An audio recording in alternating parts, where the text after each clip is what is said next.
The latest now in our coverage of the Nancy Guthrie case, the investigation, the disappearance. At 5 p.m., we passed the deadline that was in an emailed ransom note sent to a Tucson newsroom and TMZ. Steve Nielsen spoke with a former CIA agent today from the Valley about how law enforcement might be trying to uncover who wrote that ransom. He's joining us now with more. And Steve, from what it looks like, this ransom was not paid, right?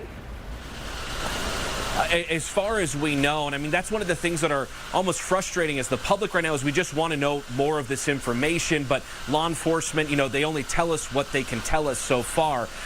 That was what made this conversation with this former CIA agent so interesting today. And at 4:30, we broke down a little bit more about what he believes law enforcement's looking for and narrowing down this forensics investigation. But now at 5:30, he tells us why he believes this could all come down to a mistake.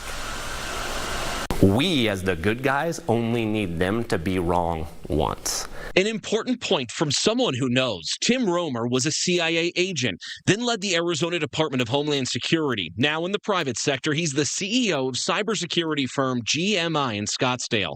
He offered perspective Monday on the FBI's attempt to uncover who emailed a ransom note for Nancy Guthrie to Tucson newsrooms and TMZ. The most important thing here is going to be a human error.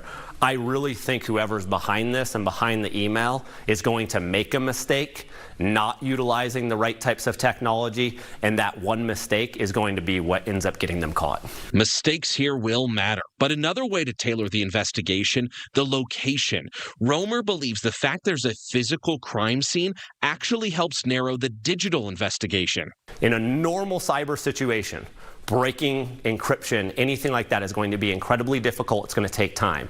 However, again, when you have a physical crime that was committed that you know is linked to the same thing, those are the clues and those are the mistakes that will lead to finding those responsible. Monday, Savannah Guthrie sent another video.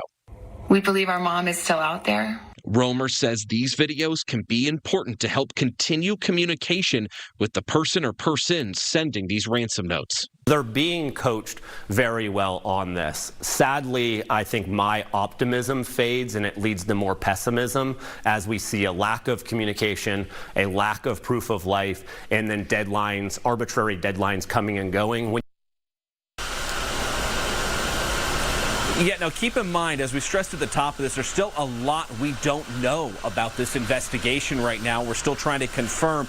Romer says, though, even if there is not a clear-cut mistake by the person responsible for that ransom note email, he says eventually he's confident the FBI will be able to get around the encryption and figure out who sent it. Reporting live, Steve Nielsen, Fox 10 News.